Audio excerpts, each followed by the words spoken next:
Esta semana se estrena en toda España El Correo, una película de Daniel Calparsoro, que me alegra muchísimo volver a verle en la gran pantalla, aunque no hace tanto tiempo que estrenaba su última película. Una película de acción trepidante, en la que el espectador no va a parar, en la que está llena de giros, en la que no sabes muy bien dónde va a acabar las aventuras de este buscavidas, de este joven que, siendo de un barrio, que se gana la vida más o menos como puede, va a entrar, por una casualidad que no voy a contar y que descubriréis en la película, a ser un correo en esos años 2000, concretamente en el 2002, cuando se estrena el euro, donde surge la burbuja inmobiliaria, donde hay que mover mucho dinero negro y donde las distintas mafias y especuladores y corruptos tuvieron su protagonismo. No quiere decir que todo esto no exista, pero en aquel momento fue una auténtica explosión. Y ahí se va a mover nuestro protagonista, en todo este lío del que va a salir como, pues lo vais a ver en la gran pantalla. ¿Qué hace un tío de Vallecas en un contenedor que ha viajado desde España hasta Hong Kong con 1.550 millones de euros? Esta historia comienza unos años antes. ¿Puedo confiar en ti? Por supuesto. Todos esos que ves aquí, todos confían en mí. Me convertí en correo belga. Movía dinero negro de Madrid a Bruselas. No te acerques a mi hija.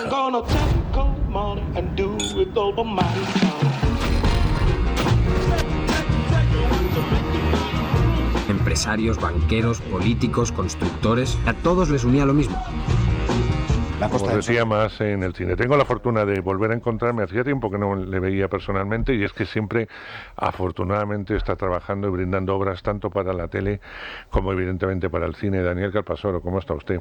Muy bien, muchas gracias, Andrés, muy contento de estar aquí. O sea, y sobre todo me alegra poder felicitarte una vez más por una peli como El Correo. Pues gracias de nuevo. Yo creo que El Correo es una historia trepidante, es una historia muy entretenida, es una historia con un punto canalla que sigue las peripecias de Iván Márquez, un joven de barrio interpretado brillantemente por Aaron Piper, y que nos retrotrae al año 2000 y lo que fue la llegada del euro y la burbuja inmobiliaria y esa especie de orgía por la cultura del pelotazo, orgía por el exceso, por el dinero, y cómo todo eso derivó pues en una crisis que además no solamente fue en España, sino que fue en el mundo entero, y que todavía sigue se notan sus ecos, ¿no? Ha dejado muchos cadáveres en el camino, por decirlo de alguna manera.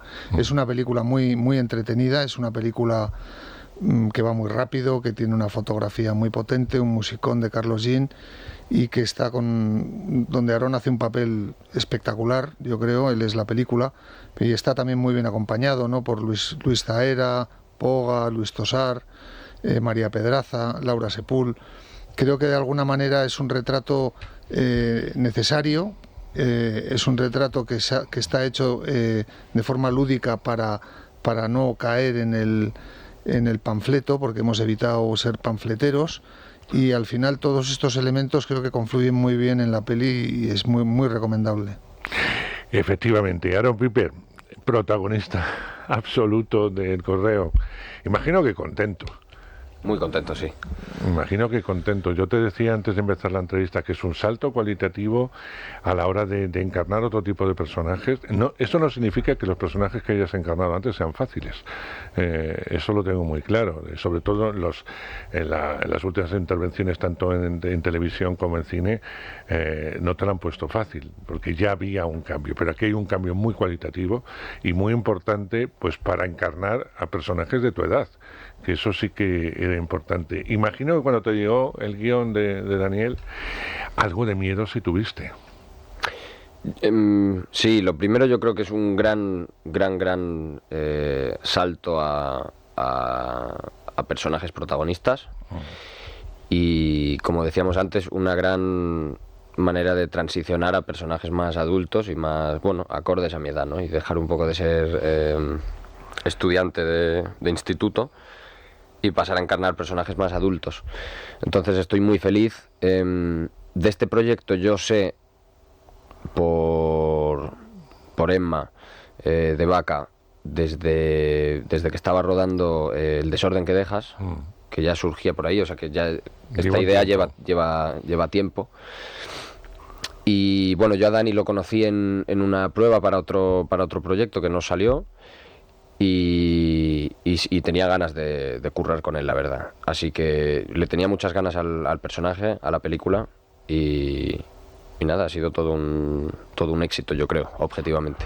Te decía si daba un poco de miedo cuando uno se enfrenta a un personaje tan complejo, que está prácticamente en todas las secuencias de la peli, y que es un personaje que está en continuo equilibrio, porque va evolucionando. Las películas todos sabemos que no se ordenan por orden, etcétera. Es decir, que es un personaje para mi gusto dificilísimo, porque hay que mantener todo ese ritmo al que se va a someter, toda esa cabeza en la que el personaje también va maquinando y se va encontrando y va salvando distintas situaciones a veces bastante complicadas. Sé que tenías la mano de Daniel y que estaba ahí contigo, sí, pero por eso te decía, si daba un poco de miedo cuando uno lee un guión tan potente como El Correo, saber y entender por dónde va a ir el personaje. Sí, un buen personaje es el que tiene una evolución, ya sea dentro de una secuencia o dentro de la película entera, ¿no? Si se mantiene plano, pues algo no se está haciendo bien. Y este personaje transita por muchos lugares, pero Dani también se encargó conmigo de todo el proceso previo, de ensayos y de leer el guión y de analizarlo y de ver qué cosas mejorar, qué cosas quitar, qué cosas... y luego en el rodaje mismo, ¿no? Nos encargábamos de ver en qué punto está el personaje en cada secuencia. Claro. ¿No? Pues ya sabemos que las películas no se ruedan en orden cronológico, hay que ir... Pero estábamos muy pendientes y creo que eso era muy importante, ¿no? Para que ese arco del personaje estuviese ahí bien marcado y se supiese en qué momento exacto está en cada escena. Claro, es que transcurre una década desde por eso te digo. la película hasta...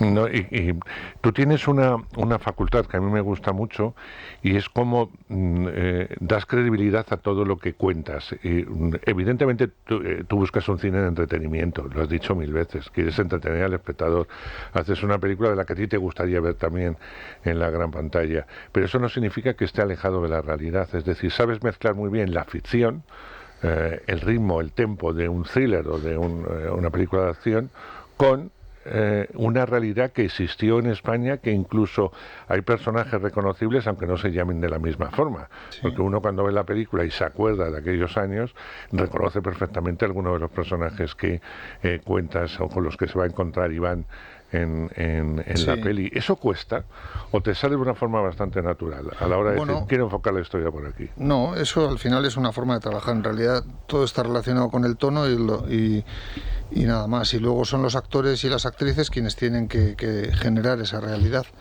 porque no es no lo hago yo, lo hacen ellos, ¿no? Yo tengo que echarles una mano si es que lo necesitan, que no lo necesitan tampoco tanto, y nada más, ¿no? Lo único que es tener claro eso. Al final es una cuestión de tono. En este caso la película es una película que no hemos querido, o sea, lo que se pretende es con El Correo es hacer una película trepidante, muy entretenida, con un punto canalla, que tiene un trasfondo que es muy serio, ¿no? Por un lado lo que sucedió aquí, y por otro lado lo que es la descripción de este personaje, porque es una película donde hay un personaje protagónico muy que está todo el rato, que es Iván, que es Aarón, y luego pues está acompañado en distintos momentos por otros personajes, por grandes actores también, que ayudan a recrear ese universo. Pero de alguna manera la búsqueda de la realidad o el contacto con la realidad en esta película era especialmente importante, porque estamos hablando de cosas que han sucedido y de gente que ha existido y que incluso existe todavía, o sea que había que jugar a esas dos bandas, ¿no? Y yo creo que nuestra elección fue alejarnos del panfleto, alejarnos de dar lecciones de ética o de moral a nadie, alejarnos de emitir un juicio y tratar de meternos en la cabeza de ese personaje y de cómo él vive esa orgía de dinero y de codicia en la que se ve involucrado. Tú fíjate que a mí me interesa muchísimo toda la parte de Maraya, evidentemente, de corrupción en la Costa del Sol, del tráfico simplemente e incluso en la construcción en Madrid, etcétera, pero desarrollas muy bien toda la parte china de la que no todo el mundo sabe muchas cosas. Y ahí se movió muchos millones, y se sigue moviendo, imagino, no tengo ni idea. Pero se sigue moviendo porque la parte china se trata muy poco en el cine de acción. En el cine, me refiero en España, ¿no? De cómo se mueven todas estas mafias. Y a mí me da un pánico tremendo. Son el número uno en lavado de dinero, yo creo, actualmente. Claro, por eso te digo, o sea, meterte en ese punto, que de alguna forma arranca así la película, en un contenedor, el personaje, eso sí lo podemos esperar, y a partir de aquí, y con su narración, nos metemos. ¿Te interesaba ese tema también? Ver un poco cómo tocarlo, cómo no... Sí, claro. Eso es un tema que siempre me ha interesado y que ya, de hecho, ya lo tratamos en Hasta el cielo, en la película. Sí, verdad. Que acaba así y que está relacionado con la realidad también, o sea que en su caso, en su día fue la red de Gao Peng, concretamente, ¿no? Y en esta peli es esa red de alguna manera de lo que estamos hablando. ¿Tú has descubierto muchas cosas cuando has hecho esta peli? De las mafias, del blanqueo, etcétera. No sé si hasta ese momento te había preocupado mucho, te sonaba de oídas o no, o por lo que sea no habías entrado mucho en toda esa información. Bueno, me interesan mucho los bajos mundos, ¿no? Me producen morbo. Pero me parece que la película cuenta muy fielmente cómo se han hecho las cosas y cómo se siguen haciendo, ¿no? Por lo visto, con el blanqueo a través de los diamantes, con el mismo Falciani está en la película. Entonces, sí, mucha información yo por supuesto no la tenía y la he aprendido con la película. Muy interesante, la verdad. Un camino que sigue tu personaje complicado, que decíamos que va cambiando de ser un chico prácticamente de barrio, un buscavidas, en el buen sentido, a convertirse en lo que se convierte, en un auténtico traficante de dinero, pero que además tiene que cambiar de aspecto físico, de actitud, y hay una cosa que me gusta mucho, que no sé si fue indicada por ti, que es la forma de andar. Tu personaje anda y mira de una forma, y cuando ya está metido en el meollo, cuando ya empieza a tener todo lo que desea, mira y actúa y se mueve de otra forma. ¿Cómo compones ese personaje? Pues como te decía antes, habiéndolo trabajado previamente y trabajándolo luego en la acción. Y luego también es una cuestión de vestimenta, yo creo que simplemente con llevar un Rolex en la muñeca de 80.000 o de 100.000 euros... Te hace sentir de otra forma. Ya te coloca en otro punto, ¿no? Y a este personaje realmente le encanta estar le encanta el dinero y le encanta el poder y le encanta... No sé si es una cuestión también bueno, seguramente lo es, de ego, ¿no? Y de ver hasta dónde puede llegar. Y que él puede estar en lo más alto si quiere, ¿no? Viniendo de cero. Creo que uno de los aciertos a la hora de coger a Aaron es la mirada del personaje. Es decir, el actor en este caso está en personaje y mira de una forma muy especial. No le hace falta grandes diálogos ni grandes conversaciones. Mirándole cuando escucha, mirándole cuando actúa, mirándole cuando está metido en el meollo, estamos viendo lo que piensa ese personaje. El espectador es cómplice de ese personaje desde el principio. No quizás lo que están a su alrededor, pero sí el espectador. Era algo que tú ya habías pensado también a la hora de que el espectador viese ese personaje de esa forma. Sí, a ver, básicamente hay que entrar con él en la película desde el principio, y creo que se entra y luego ya vas con él totalmente, ¿no? Porque por eso decía antes que aquí no pretendemos en ningún momento ni juzgar ni establecer ninguna cosa moral o ética, y tú entras con Aaron, le sigues y quieres que las cosas le salgan bien, aun sabiendo que lo que está haciendo es malo. Y el secreto de eso, bueno, pues al final el secreto de eso es básicamente que está en él. Quiero decir que eso no es una cosa que tú puedes preparar o no preparar, eso sale o no sale, lo tiene o no lo tiene, y él sí lo tiene básicamente, ¿no? Luego también hay que tener en cuenta que es una película donde no hay largas secuencias de diálogo entre varios personajes, donde las secuencias son breves, son rápidas, donde hay mucha, no digo acción en el sentido de película de acción, porque no es una película de acción, pero hay mucho movimiento, él va de un sitio a otro sin parar, pasan muchísimas cosas, y a la vez es un personaje observador, porque su personaje es observador, es un tío que se fija en las cosas, que mira a ver por dónde puede salir, ¿no? de cada entuerto, y eso tiene mucho que ver pero tiene que ver con él, quiero decir, es la atracción que él genere, ¿no? Yo creo que él genera muchísima atracción y funciona muy bien en la película. Funciona muy bien porque la transición del personaje a mí me parece muy difícil y que el espectador la entiende en cuanto a esa transición que, como tú dices, no ocurre en un año, ocurre en un tiempo, lo tenemos que notar a través de su mirada, de su forma de actuar y evidentemente de decir y de vestir. Sí. En eso sí le ayuda lo que dice el Rolex, ¿no? ¿Qué se aprende de una película de este tipo? Porque es la primera vez que yo te veo una película tan vertiginosa, con tanto vértigo. ¿Qué se aprende? Claro. Yo así lo que más me llevo a nivel profesional, bueno, y también personal, es el gran peso que tiene un actor protagonista y la responsabilidad que tiene también con el proyecto y con la película. Yo hasta ahora no lo había vivido de una manera tan fuerte, ¿no? Porque, bueno, en 15 años y un día, que aparte de tener 15 años, aún así no es tan prota como esta, que estoy realmente en todo, hasta en la voz en off, o sea, todo. Y joder, o sea, al final yo estaba ahí, he estado el mismo tiempo que ha estado Dani, ¿sabes? Entonces, también para los actores que llegan, uno, pues yo que sé, un ejemplo, ¿no? Si estás con cara larga y cansado y no sé qué, pues el actor que le toca ir a 6-7 sesiones, al prota no se lo puede ver, ¿no? Claro. O la responsabilidad con el equipo también, que el equipo esté bien, que te vean a ti bien, que no sé, a nivel profesional la verdad que un aprendizaje enorme. Ya veremos qué pasa después. Sí. Después del correo. A ver. Imagino que estarás metido en cosas o que habrá proyectos ya en la mesa. Tengo un proyecto, sí, este año, que a ver si sale, y poco más puedo contar, creo, pero... Bueno, de todas maneras, si hay plataforma, no os dejan contar nada. Y si no está ahí en la firma, tampoco cuentan nada. Así que a lo mejor lo interesante será hablar de ello cuando llegue el momento y se vaya a estrenar.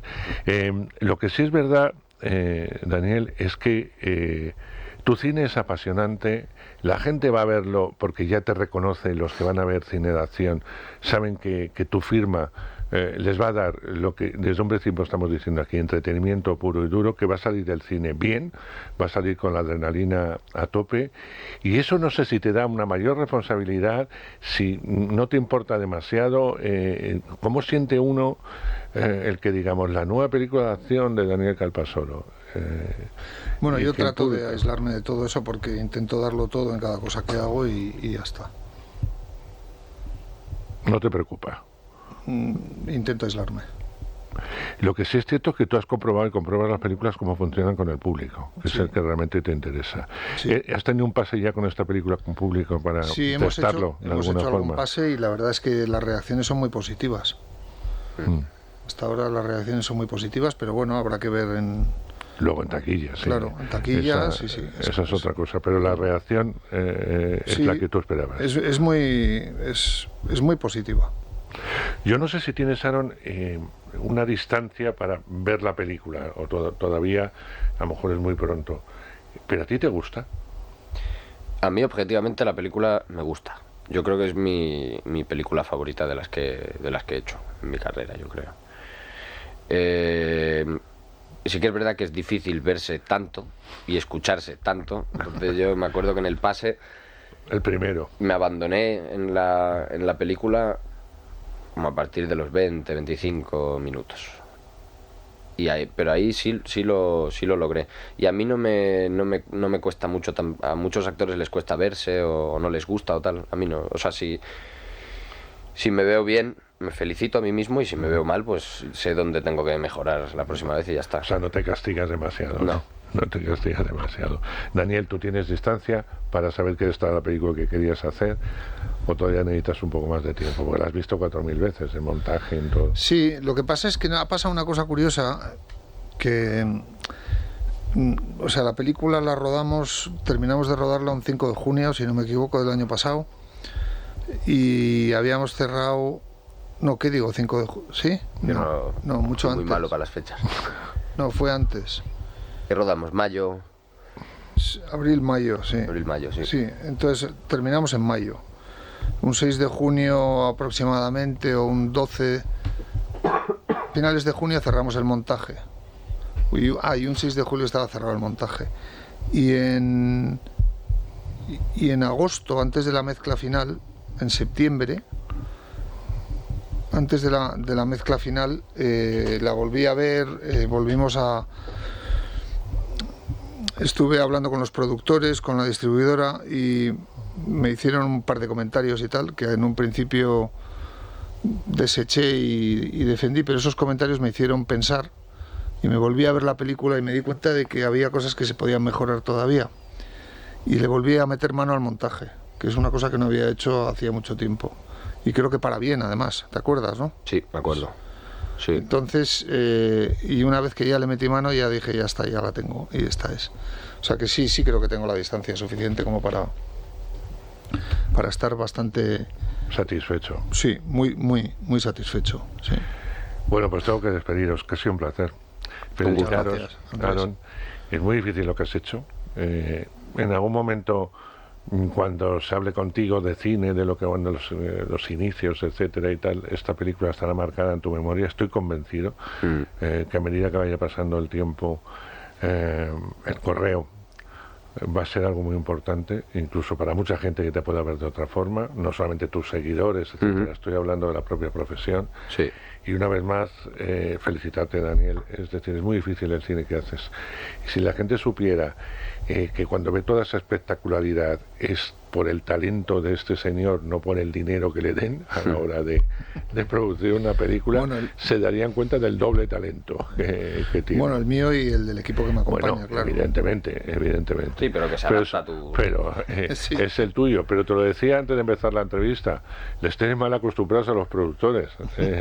Nunca te van a subir los presupuestos porque al final el resultado es magnífico y brillante. No os lo podéis perder, de verdad. Os gusta el cine de acción con muchas cotas de realidad, con una historia que está contada en los años 2000, a principios de los 2000, 2002 concretamente, ahí empieza, pero que en el 2024 no han cambiado tanto las cosas, eso os lo puedo asegurar.